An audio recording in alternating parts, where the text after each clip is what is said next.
Today, we are going to talk about 3 key areas that meeting planners always look at when they're deciding to book a speaker. Come listen. Welcome to the Behind Her Brand podcast with your host, Kimberly Spencer. Every week, join Kimberly and her guest for inspiring interviews with passionate business builders, corporate leaders, and catalysts of change. Plus, we will be sharing business and career building strategies and tools that you can use to grow. So let's dive into today's episode. Hey everyone, and welcome back to another Behind Her Brand podcast. I am your host, Kimberly DeShiel Spencer. And today we're going to talk about a topic that I get asked about quite a bit. And this is for those who want to become a professional speaker. Now, that being said, being a professional speaker doesn't mean you have to do it full time. You may have a full-time career and you just really love speaking about your area of expertise. That can also fall underneath professional speaker. You may want to do it full time. That falls underneath professional speaking. So professional speaking isn't also limited to a stage. Okay. And I'm going to share a little bit more about that a little bit later. But let me share my background around this particular area and why I feel incredibly qualified to speak on this. I've been in business for about 25 years, and I started off with developing a professional speaker management agency where my team and I handled everything from bookings to contracts to shipping products to air and travel information. We did everything. And it was a really, really successful business. I learned a lot. But I also learned too that, and this is why we switched our business model to UImpact, is I felt more empowered to show people how to do everything we were doing for them, how they can do it for themselves or for their respective teams to do with them. Now, you may say, well, Kim, that was a long time ago. So how are you still knowledgeable in this area? Well, here's the thing. Many people don't know this.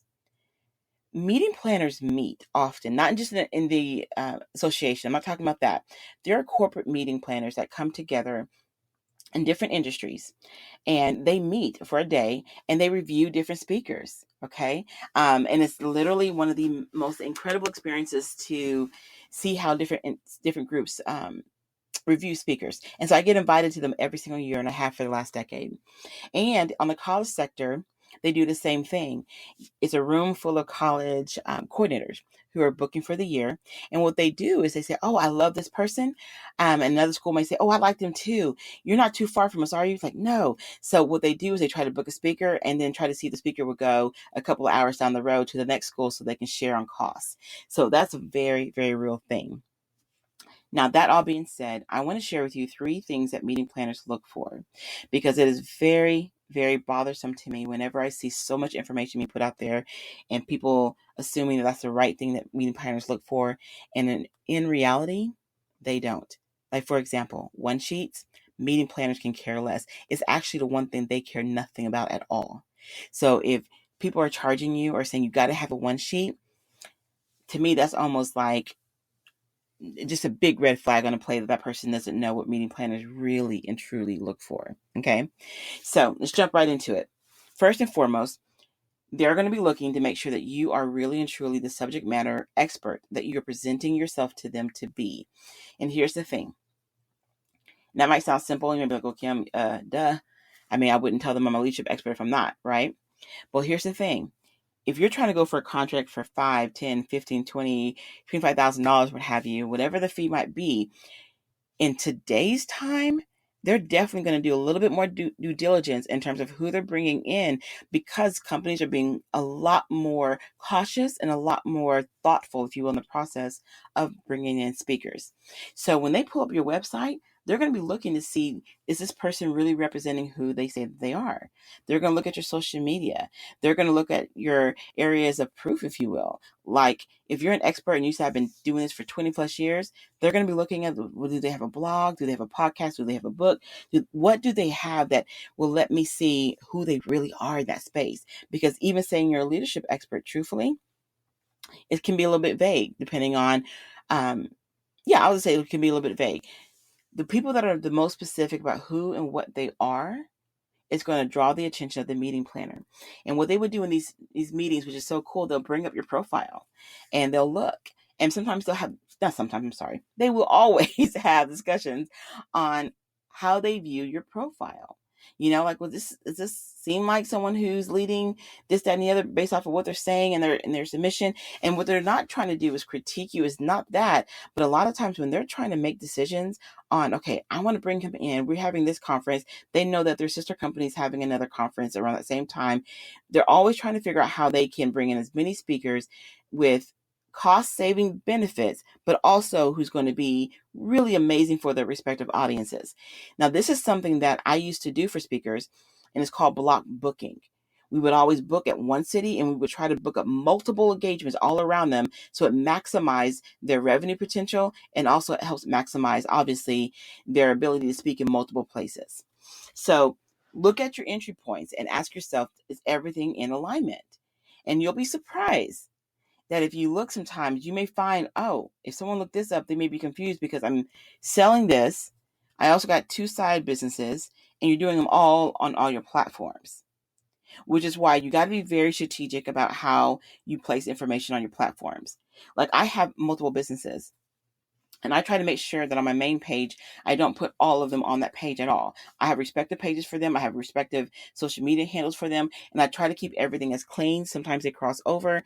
But for the most part, people know me for marketing and branding. And my businesses reflect that. So if someone was to look me up, they will see that. So you got to ask yourself, what do they see when they look you up? That's first and foremost. Okay. Second, this is very, very important. Video is key. But what I find so often happens that people feel like they have to have this overly produced video for meeting planners to say yes to. Meeting planners are not looking at that. They're looking at video to see, how do they speak? What are they saying? Are they engaging? So if you have video, you need to make sure that you're producing, obviously, a good video. You don't want to do something by your iPhone, well, even though some iPhones today are absolutely amazing. But you want to make sure that you're presenting good footage, not just of you on the stage, but they want to see audience participation. They want to see, okay, are people engaged? Do people look like they're sleeping? If you have a videographer who's coming out to film you, please, please, please tell them, don't put the video on someone checking their phone the whole time or someone dozing off while you're speaking, and then you submit saying that you're an engaging, interactive, humorous speaker. You know what I'm saying? So you don't want that to happen, because they're going to look at the audience and be like, they're bored. They look unengaged. They're not going to think that you're going to be great for their audience. You don't have to be the most funniest or the most humorous. You don't have to be, it's another one I can think of that I know sometimes fall into a trap. Being really energetic and really high energy.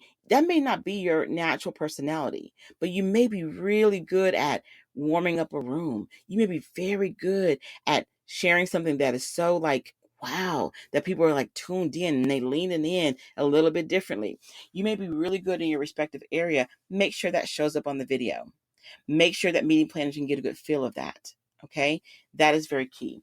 And the third and final thing is content.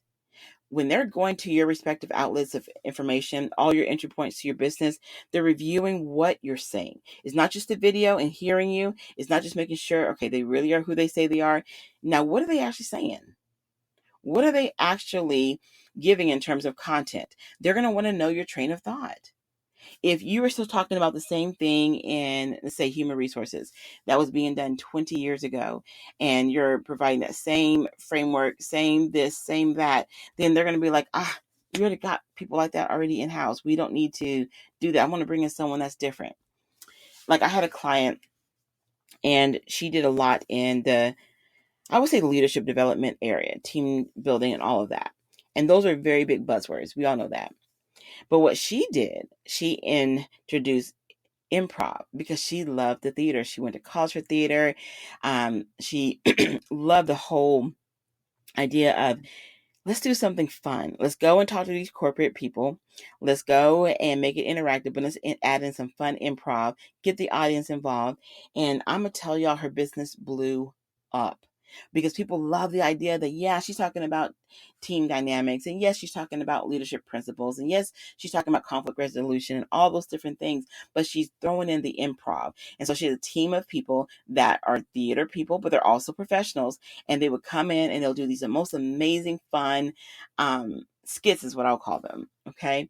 And they were getting booked so much. It was such an amazing, I would say, approach, and to take in something that, yeah, every company hears, but now you're throwing in something that is so unique and is not very common, obviously, to bring that into a corporate setting.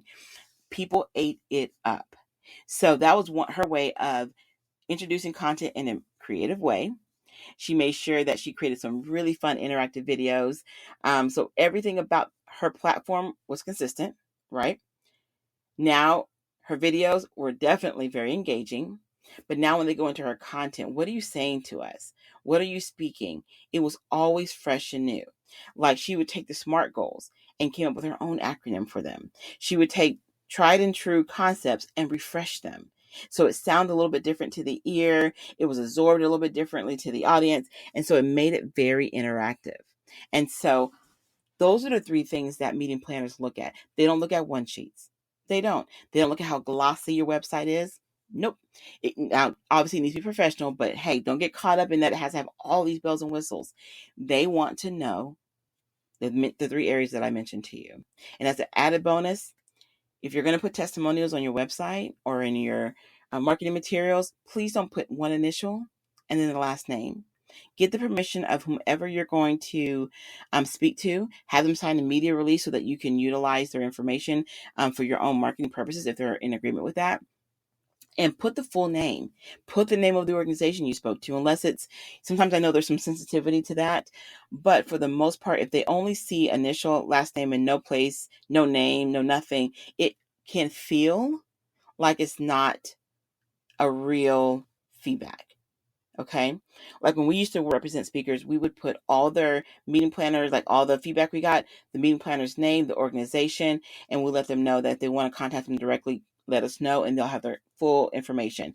And that created trust immediately. Most times they would Google the person and call them directly, but it built trust. So they were able to verify every single statement written by every single speaker. And so they can call that respective meeting planner and get their impressions and feedback. You want to make sure that you have that trust factor there. Okay. So those are the three things. So if you're like, okay, Kim, I need to go back and check all my entry points, make sure I'm good. I need some video. Create the opportunity in some way where you can get some really good video. And last but not least, make sure your content is out there, whether you're podcasting, blogging, social media, whatever it might be. Make sure that you're speaking to your audience. Make sure that the information sounds fresh, sounds engaging. It's also, more importantly, it gives people real good food for thought. Make sure those things are marinated in those posts, things that you write, things that you say, so that they can really get a sense about who you are and what your expertise level is. Okay. I hope this was helpful. We're going to be giving different tips in this space because I know so many people want to speak, and it's definitely a very, very vast audience. But please, please, please, I'll end on this note. Don't limit speaking to the stage. You can speak on a podcast. Okay. You can speak in a training room. There's so many different avenues that you can speak. It doesn't have to be only the stage. And that is very important too. Okay. And that's for another day. All right, guys. Thank you so much for listening to on this episode of Behind Her Brand podcast. Again, I'm your host, Kimberly Dishla Spencer, and you can visit us at www.behindherbrand.net.